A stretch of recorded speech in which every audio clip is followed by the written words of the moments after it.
Hi friends, ಎಲ್ಲರಿಗೂ ನಿಮ್ಮ ಪ್ರೀತಿಯ ಯೂಟ್ಯೂಬ್ ಚಾನಲ್ಗೆ ಸ್ವಾಗತ ಸುಸ್ವಾಗತ. ನೋಡಿ ಫ್ರೆಂಡ್ಸ್, ನಾವು ಹಿಂದಿನ ತರಗತಿಯಲ್ಲಿ 5 ಕ್ಲಾಸ್ಗಳನ್ನು ಮಾಡಿದ್ದೀವಿ. ಆ ಕ್ಲಾಸ್ಗಳು ನಿಮ್ಗೆ ಬೇಕಾಗಿತ್ತಪ್ಪ ಅಂದರೆ ನನ್ನ ಪ್ಲೇಲಿಸ್ಟ್ನಲ್ಲಿ ಹೋಗಿ ಸೈಕಾಲಜಿ ಕ್ವಶನ್ಸ್ ಅಂತ ಒಂದು ಪ್ಲೇಲಿಸ್ಟ್ ಇದೆ, ಅಲ್ಲಿ ಹೋಗಿ ನೀವು ನೋಡ್ಕೋಬೋದು.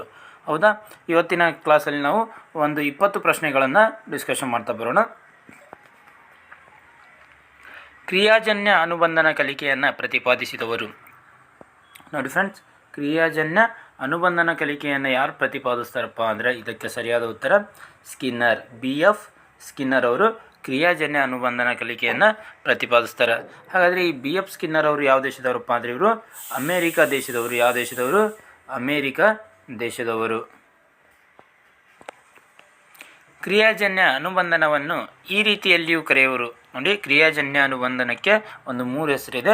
ಒಂದು ಕ್ರಿಯಾಜನ್ಯ ಅನುಬಂಧನ ಕಲಿಕೆ ಅಂತ ಕರಿತೀವಿ, ಇನ್ನೊಂದು ಏನಂತ ಕರಿತೀವಪ್ಪ ಅಂದ್ರೆ ಸಾಧಕ ಅನುಬಂಧನ ಅಂತ ಕೂಡ ಕರಿತೀವಿ. ಏನಂತ ಕರಿತೀವಿ?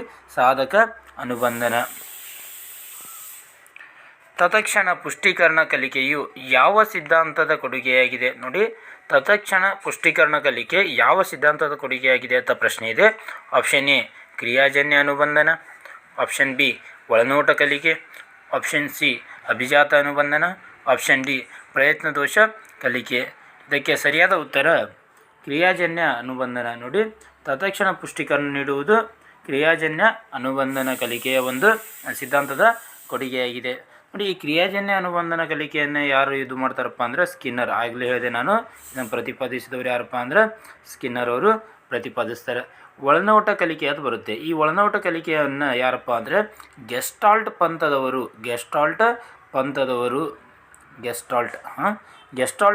ಪ್ರತಿಪಾದಿಸ್ತಾರೆ ಒಳನೋಟ ಕಲಿಕೆ.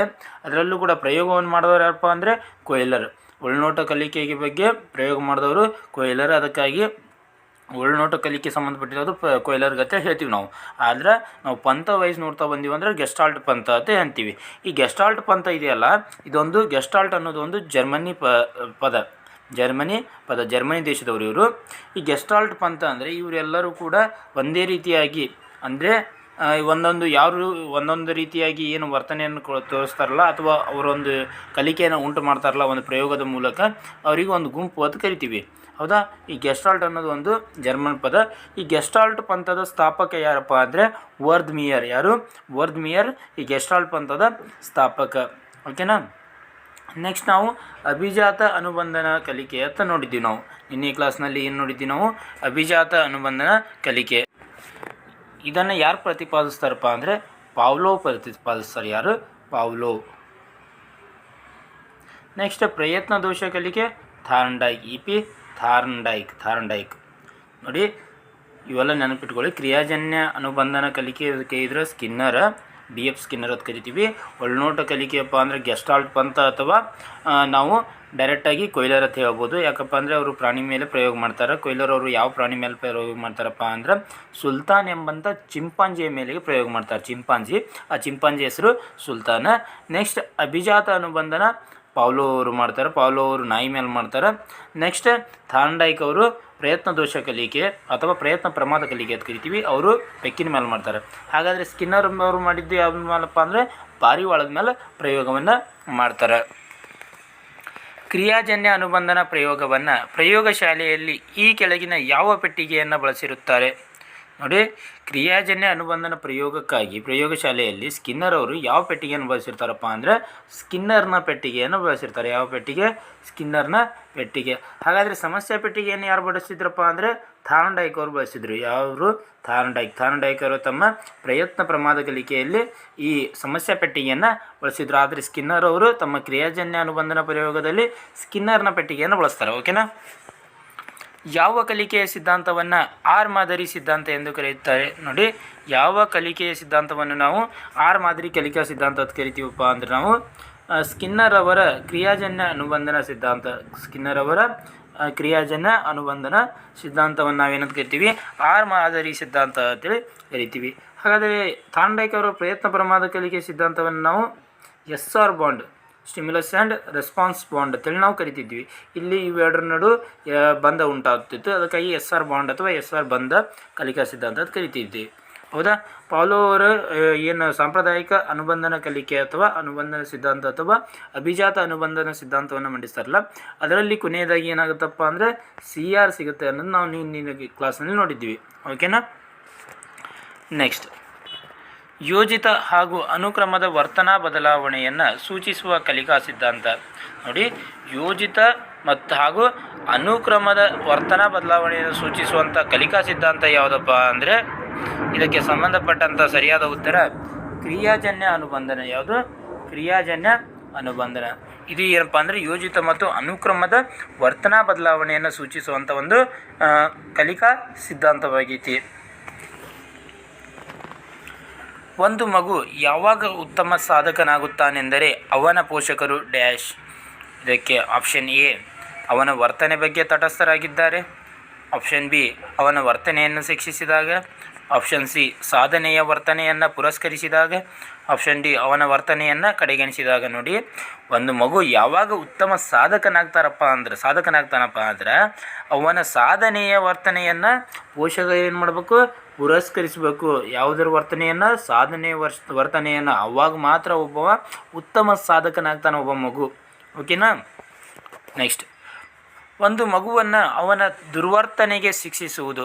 ನೋಡಿ, ಒಂದು ಮಗುವನ್ನು ಅವನ ದುರ್ವರ್ತನೆ ಅಂದರೆ ಅವ ಏನಾದರೂ ಕೆಟ್ಟ ವರ್ತನೆಯನ್ನು ತೋರಿಸ್ತಾ ಇದ್ನಪ್ಪ ಅಂದ್ರೆ ಅದನ್ನು ಅವನಿಗೆ ಶಿಕ್ಷಿಸುವುದು ಈ ಕೆಳಗಿನ ಯಾವುದರಲ್ಲಿ ಬರ್ತೈತೆ ಪ್ರಶ್ನೆ ಇದೆ.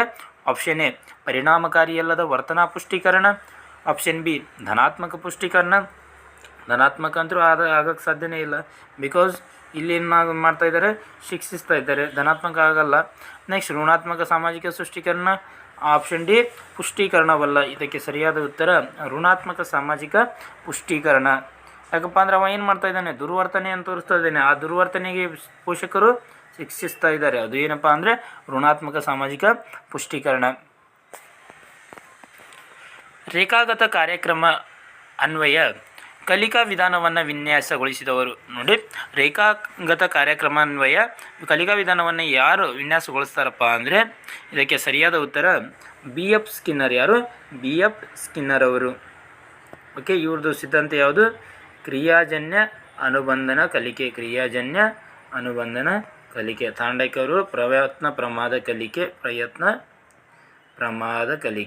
ಇವು ಕರೆಕ್ಟಾಗಿ ನೆನಪಿಟ್ಕೊಳ್ರಿ. ಯಾಕೆ ಹೇಳತ್ತೀನಪ್ಪ ಅಂದರೆ ಇವು ಇಂಪಾರ್ಟೆಂಟ್ ಇರ್ತವೆ. ಇದ್ರ ಮೇಲೆ ಫಿಕ್ಸ್ ಕ್ವಶನ್ ಬರ್ತೈತಿ. EP ಪಾವ್ಲೋ ಏನಪ್ಪ ಅಂದ್ರೆ ಇವರು ಏನಪ್ಪ ಅಂದ್ರೆ ಅಭಿಜಾತ ಅನುಬಂಧನ ಕಲಿಕೆ ಅಥವಾ ಸಾಂಪ್ರದಾಯಿಕ ಅನುಬಂಧನ ಕಲಿಕೆ ಅಂತ ಕರಿತೀವಿ. ನೆಕ್ಸ್ಟ್, ಕ್ರಿಯಾಜನ್ಯ ಅನುಬಂಧಿತ ಕಲಿಕೆಗೆ ಮತ್ತೊಂದು ಹೆಸರು. ನೋಡಿ, ನಾವು ಕ್ರಿಯಾಜನ್ಯ ಅನುಬಂಧ ಕಲಿಕೆಗೆ ನಾವು 3 ಹೆಸರು ಅಥವಾ ಹೇಳಿದ್ದೆ ನಾನು. ಒಂದೇನಪ್ಪ ಅಂದ್ರೆ ನಾನು ಸಾಧನ ಅಥವಾ ಸಾಧಕ ಅನುಬಂಧ ಕಲಿಕೆ ಅಂತ ಹೇಳಿದ್ದೆ. ಇನ್ನೊಂದು ಕ್ರಿಯಾಜನ್ಯ ಅನುಬಂಧ ಕಲಿಕೆ ಮತ್ತು ಇನ್ನೊಂದು ಹೆಸರು ಯಾವುದತ್ತೆ ಪ್ರಶ್ನೆ ಇದೆ. ಆಪ್ಷನ್ ಎ ಮಾರ್ಗದರ್ಶನ ಆವಿಷ್ಕಾರ ಸಿದ್ಧಾಂತ, ಆಪ್ಷನ್ ಬಿ ಪುಷ್ಟೀಕರಣ ಸಿದ್ಧಾಂತ, ಆಪ್ಷನ್ ಸಿ ಅಭಿಜಾತ ಅನುಬಂಧನ ಕಲಿಕಾ ಸಿದ್ಧಾಂತ, ಆಪ್ಷನ್ ಡಿ ಒಳನೋಟ ಕಲಿಕಾ ಸಿದ್ಧಾಂತ. ಇದಕ್ಕೆ ಸರಿಯಾದ ಉತ್ತರ ಏನಪ್ಪ ಅಂದರೆ ಪುಷ್ಟೀಕರಣ ಸಿದ್ಧಾಂತ. ನೋಡಿ, ಕ್ರಿಯಾಜನ್ಯ ಅನುಬಂಧಿತ ಕಲಿಕೆಗೆ ಪುಷ್ಟೀಕರಣ ಸಿದ್ಧಾಂತ ಅಂತ ಕೂಡ ಕರೀತಾರೆ, ಸಾಧಕ ಸಿದ್ಧಾಂತ ಅಂತ ಕೂಡ ಕರೀತಾರೆ. ಕ್ರಿಯಾಜನ್ಯ ಅನುಬಂಧನ ಪ್ರಯೋಗವನ್ನು ಸ್ಕಿನ್ನರ್ ಈ ಕೆಳಗಿನ ಯಾವುದರ ಮೇಲೆ ನಡೆಸುತ್ತಾನೆ? ನೋಡಿ, ಸ್ಕಿನ್ನರ್ ಅವರು ಯಾವ ಒಂದು ಪ್ರಾಣಿಯ ಮೇಲೆ ಕ್ರಿಯಾಜನ್ಯ ಅನುಬಂಧ ಪ್ರಯೋಗವನ್ನು ನಡೆಸ್ತಾರತ್ತೆ ಪ್ರಶ್ನೆ ಇದೆ. ಆಪ್ಷನ್ ಎ ನಾಯಿ, ಆಪ್ಷನ್ ಬಿ ಬೆಕ್ಕು, ಆಪ್ಷನ್ ಸಿ ಪಾರಿವಾಳ, ಆಪ್ಷನ್ ಡಿ ಚಿಂಪಾಂಜಿ. ಇದಕ್ಕೆ ಸರಿಯಾದ ಉತ್ತರ ಪಾರಿವಾಳ. BF ಸ್ಕಿನ್ನರ್ ಅವರು ಯಾವುದ್ರ ಮೇಲೆ ಪ್ರಯೋಗ ಮಾಡ್ತಾರೆ? ಪಾರಿವಾಳದ ಮೇಲೆ ಪ್ರಯೋಗ ಮಾಡ್ತಾರೆ. ನಾಯಿ ಮೇಲೆ ಪ್ರಯೋಗ ಮಾಡಿದವರು ಯಾರು? ಪಾವ್ಲೋ. ಯಾರು? ಪಾವ್ಲೋ ಅವರು ಏನು ಮಾಡ್ತಾರೆ? ನಾಯಿ ಮೇಲೆ ಪ್ರಯೋಗವನ್ನು ಮಾಡ್ತಾರೆ. ನೆಕ್ಸ್ಟ್, ಬೆಕ್ಕಿನ ಮೇಲೆ ಪ್ರಯೋಗ ಮಾಡಿದವರು ಥಾರ್ನ್ಡೈಕ್. EP ಥಾರ್ನ್ಡೈಕ್. ಪಾರಿವಾಳದ ಮೇಲೆ ಅಂತೂ ಗೊತ್ತಾಯಿತು ಸ್ಕಿನ್ನರ್ ಅನ್ನೋದು, ಸ್ಕಿನ್ನರ್. ನೆಕ್ಸ್ಟ್, ಚಿಂಪಾಂಜಿ ಮೇಲೆ ಕೊಹಿಲರ್. ಯಾರು? ಕೊಹಿಲರ್. ನೆಕ್ಸ್ಟ್, ಕಲಿಕೆಯಲ್ಲಿ ಪುನರ್ಬಲನ ಪ್ರಕ್ರಿಯೆಯ ಮೂಲ ಪ್ರತಿಪಾದಕ. ಕಲಿಕೆಯಲ್ಲಿ ಪುನರ್ಬಲನ ಪ್ರಕ್ರಿಯೆಯ ಮೂಲ ಪ್ರತಿಪಾದಕ ಯಾರು ಅಂತೇಳಿ ಇಲ್ಲಿ ಪ್ರಶ್ನೆಯಾಗಿದೆ. ಇದಕ್ಕೆ ಸರಿಯಾದ ಉತ್ತರ BF ಸ್ಕಿನ್ನರ್ ಅವರು ಪುನರ್ಬಲನ ಪ್ರಕ್ರಿಯೆಯ ಮೂಲ ಪ್ರತಿಪಾದಕ. ಒಳನೋಟ ಕಲಿಕೆಯ ಮೇಲೆ ಮೊಟ್ಟ ಮೊದಲು ಪ್ರಯೋಗ ನಡೆಸಿದ ಮನೋವೈಜ್ಞಾನಿಕ ಪಂಥ. ನೋಡಿ ಯಾವ ಕಲಿಕೆ ಅಂತ ಪ್ರಶ್ನೆ ಇದೆ. ಒಳನೋಟ ಕಲಿಕೆ, ಇನ್ಸೈಟ್ ಲರ್ನಿಂಗ್ ಮೇಲೆ ಮೊಟ್ಟ ಮೊದಲು ಪ್ರಯೋಗ ನಡೆಸಿದ ಮನೋವೈಜ್ಞಾನಿಕ ಪಂಥ ಯಾವುದತ್ತೆ ಪ್ರಶ್ನೆ ಇದೆ. ಆಪ್ಷನ್ ಎ ಗೆಸ್ಟಾಲ್ಟ್ವಾದಿಗಳು, ಆಪ್ಷನ್ ಬಿ ಕಾರ್ಯಾತ್ಮಕವಾದಿಗಳು, ಆಪ್ಷನ್ ಸಿ ರಚನಾವಾದಿಗಳು, ಆಪ್ಷನ್ ಡಿ ಮನೋವಿಶ್ಲೇಷಣಾವಾದಿಗಳು.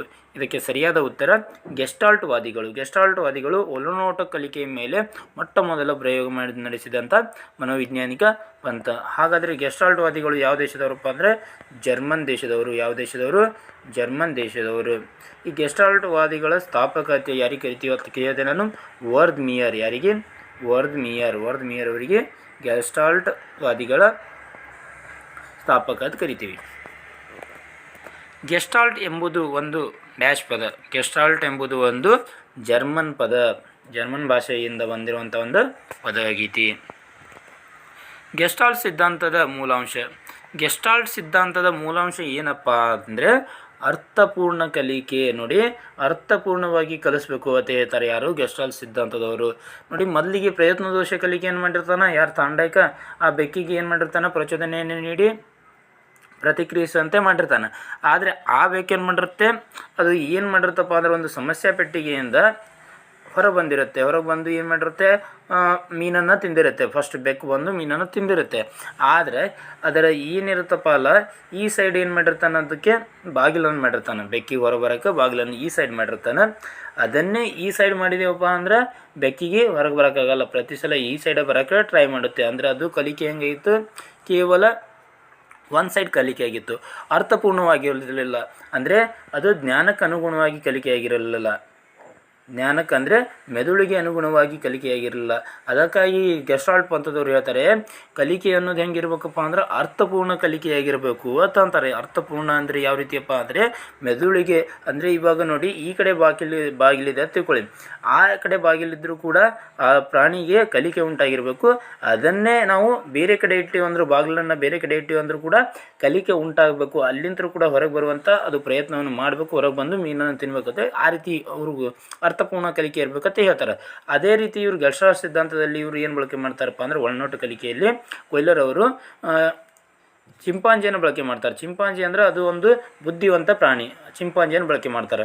ಅಂದರೆ ಈ ಚಿಂಪಾಂಜಿಯನ್ನು ಯಾಕೆ ಬಳಕೆ ಮಾಡ್ತಾರೆ ಅಂದರೆ ಒಂದು ಕ್ಲಾಸ್ನಲ್ಲಿ, ಒಂದು ತರಗತಿಯಲ್ಲಿ ವಿದ್ಯಾರ್ಥಿಗಳು ಹೆಂಗಿರ್ತಾರಪ್ಪ ಅಂದರೆ ಕೆಳಮಟ್ಟದ ವಿದ್ಯಾರ್ಥಿಗಳು ಇರ್ತಾರೆ ಮತ್ತು ಉನ್ನತ ಮಟ್ಟದ ವಿದ್ಯಾರ್ಥಿಗಳು ಇರ್ತಾರೆ. ಆ ಉನ್ನತ ಮಟ್ಟದ ವಿದ್ಯಾರ್ಥಿಗಳಿಗಾಗಿ ನಾವು ಯಾವೊಂದನ್ನು ಅಳವಡಿಸಬೇಕು ಅಂದರೆ ಇದನ್ನು ಬಳಕೆ ಮಾಡಬೇಕು, ಯಾವುದೋ ಒಳನೋಟ ಕಲಿಕೆಯನ್ನು ಬಳಕೆ ಮಾಡಬೇಕು ಅಂತ ಹೇಳ್ತಾರೆ ಅವರು. ಓಕೆನಾ?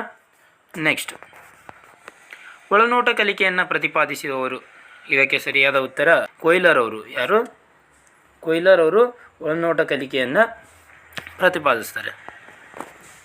ಕೊಯ್ಲರ್ ಈ ಕೆಳಗಿನ ಯಾವ ಪ್ರಾಣಿಯ ಮೇಲೆ ಪ್ರಯೋಗವನ್ನು ಕೈಗೊಂಡರು? ಆಪ್ಷನ್ ಎ ನಾಯಿ, ಆಪ್ಷನ್ ಬಿ ಬೆಕ್ಕು, ಆಪ್ಷನ್ ಸಿ ಪಾರಿವಾಳ, ಆಪ್ಷನ್ ಡಿ ಚಿಂಪಾಂಜಿ. ಇದಕ್ಕೆ ಸರಿಯಾದ ಉತ್ತರ ಚಿಂಪಾಂಜಿ. ನೋಡಿ, ಅತಿ ಬುದ್ಧಿವಾದಂಥ ಪ್ರಾಣಿಯಾದಂಥ ಚಿಂಪಾಂಜಿಯ ಮೇಲೆ ಕೊಯ್ಲರ್ ಏನು ಮಾಡ್ತಾನೆ? ಪ್ರಯೋಗವನ್ನು ಕೈಗೊಳ್ತಾನೆ. ಹಾಗಾದರೆ ಯಾವ ಪ್ರಯೋಗ ಅದು? ಒಳನೋಟ ಕಲಿಕೆ. ಒಳನೋಟ ಕಲಿಕೆ ಅಂದರೆ ಇನ್ಸೈಟ್ ಲರ್ನಿಂಗ್. ಕೊಯ್ಲರ್ ತನ್ನ ಪ್ರಯೋಗದಲ್ಲಿ ಬಳಸಿದ ಚಿಂಪಾಂಜಿಯ ಹೆಸರು. ಇದು ಕೂಡ ಪ್ರಶ್ನೆಯಾಗಿದೆ. ಯಾವ ಚಿಂಪಾಂಜಿಯನ್ನು ಬಳಕೆ ಮಾಡ್ತಾನಪ್ಪ ಅಂದರೆ ಸುಲ್ತಾನ್ ಎಂಬ ಹೆಸರಿನ ಚಿಂಪಾಂಜಿಯನ್ನು ಬಳಕೆ ಮಾಡ್ತಾನೆ. ಕಲಿಕಾ ಪ್ರಕ್ರಿಯೆಯಲ್ಲಿ ಇಡೀ ವಿಧಾನದ ಕಲಿಕೆ ಬಿಡಿ ವಿಧಾನಕ್ಕಿಂತ ಉತ್ತಮ ಎಂಬ ವಿಚಾರವನ್ನು ಬೆಂಬಲಿಸಿದ ಮನೋವೈಜ್ಞಾನಿಕ ಪಂಥ. ನೋಡಿ, ಕಲಿಕಾ ಪ್ರಕ್ರಿಯೆಯಲ್ಲಿ ಇಡೀ ವಿಧಾನದ ಕಲಿಕೆ ಬಿಡಿ ವಿಧಾನಕ್ಕಿಂತ ಉತ್ತಮ ಅಂದರೆ ನಾವು ಒಂದೊಂದಾಗಿ ಕಲಿಸುವುದಕ್ಕಿಂತ ಒಟ್ಟಿಗೆಯಾಗಿ ಕಲಿಸುವುದು ಉತ್ತಮ ಅಂತೇಳಿ ಹೇಳಿದವರು ಯಾವ ಪಂಥದವರಪ್ಪ ಅಂದರೆ ಗೆಸ್ಟಾಲ್ಟ್ ಪಂಥದವರು. ಯಾವ ಪಂಥದವರು? ಗೆಸ್ಟಾಲ್ಟ್ ಪಂಥದವರು. ಕೆಳಗಿನ ಯಾವ ಮನೋವಿಜ್ಞಾನಿಗಳು ಗೆಸ್ಟಾಲ್ಟ್ ಪಂಥಕ್ಕೆ ಸೇರಿಲ್ಲ? ನೋಡಿ, 4 ಮನೋವಿಜ್ಞಾನಿಗಳು ಗೆಸ್ಟಾಲ್ಟ್ ಪಂಥದಲ್ಲಿ ಬರ್ತಾರೆ. ಅದರಲ್ಲಿ ಈ ಕೆಟ್ಟಿರುವಂಥ 4ರಲ್ಲಿ ಒಬ್ಬರು ಗೆಸ್ಟಾಲ್ಟ್ ಪಂಥಕ್ಕೆ ಸೇರಿಲ್ಲ. ಹಾಗಾದರೆ ಯಾರಂತ ಪ್ರಶ್ನೆ ಇದೆ. Option A Max Wertheimer, option B Kohler, option D Skinner, option D Kurt Koffka. ಇದಕ್ಕೆ ಸರಿಯಾದ ಉತ್ತರ ಸ್ಕಿನ್ನರ್ ಅವರು ಗೆಸ್ಟಾಲ್ಟ್ ಪಂಥಕ್ಕೆ ಸೇರಿಲ್ಲ. ಉಳಿದಂತೆ ಮ್ಯಾಕ್ಸ್ ವರ್ದಮಿಯರ್, ಕೊಯ್ಲರ್ ಮತ್ತು ಕರ್ಟ್ ಕಾಫ್ಕಾ ಇವ್ರು 3 ಗೆಸ್ಟಾಲ್ಟ್ ಪಂಥಕ್ಕೆ ಸೇರಿದ್ದಾರೆ. ಇವ್ರ ಜೊತೆಗೆ ಇನ್ನೊಬ್ಬರು ಬರ್ತಾರೆ, ಲೆವಿನ್ ಅಂತ ಬರ್ತಾರೆ. ಯಾರು? ಲೆವಿನ್. ಇಲ್ಲಿ 4 ಜನ ಜರ್ಮನ್ದವರು, ಇವರು ಜರ್ಮನ್ ದೇಶದವರು. ಇವು 4 ಜನ ಏನಾಗ್ತಾರೆ ಗೆಸ್ಟಾಲ್ಟ್ ಪಂಥಕ್ಕೆ ಸೇರಿದ್ದಾರೆ. ಹಾಗಾದರೆ ಗೆಸ್ಟಾಲ್ಟ್ ಪಂಥದ ಸ್ಥಾಪಕತೆಗೆ ಯಾರಿಗೆ ಕರಿತೀವಿ ನಾವು? ಮ್ಯಾಕ್ಸ್ ವರ್ದಮಿಯರವರಿಗೆ ಸ್ಥಾಪಕತೆ ಕರಿತೀವಿ, ಸ್ಥಾಪಕ ಅಥವಾ ಪ್ರೊಫೌಂಡರ್ ಅಂತ ಕರಿತೀವಿ. ಪ್ರಯೋಗ ಮಾಡಿದವ್ರು ಯಾರು? ಕೊಯ್ಲರ್ ಪ್ರಯೋಗ ಮಾಡಿದವರು ಯಾವುದ್ರ ಮೇಲೆ? ಒಳನೋಟ ಕಲಿಕೆಯ ಮೇಲೆ. ಓಕೆನಾ? ಇದಿಷ್ಟು ಏನಾಗಿತ್ತಪ್ಪ ಅಂದರೆ ಸೈಕಾಲಜಿಗೆ ಸಂಬಂಧಪಟ್ಟಂಥ ಇಂಪಾರ್ಟೆಂಟ್ ಪ್ರಶ್ನೆಗಳ ಡಿಸ್ಕಷನ್ ಕ್ಲಾಸ್ ಆಗಿತ್ತು. ಇದೇ ರೀತಿಯ ಇನ್ನಿತರ ತರಗತಿಗಳಿಗಾಗಿ ನಮ್ಮ ಚಾನಲನ್ನು ಸಬ್ಸ್ಕ್ರೈಬ್ ಮಾಡಿಕೊಳ್ಳಿ. ಮತ್ತು ನಿಮ್ಮ ಭೇಟಿ ಮುಂದಿನ ತರಗತಿಯಲ್ಲಿ. ಧನ್ಯವಾದಗಳು.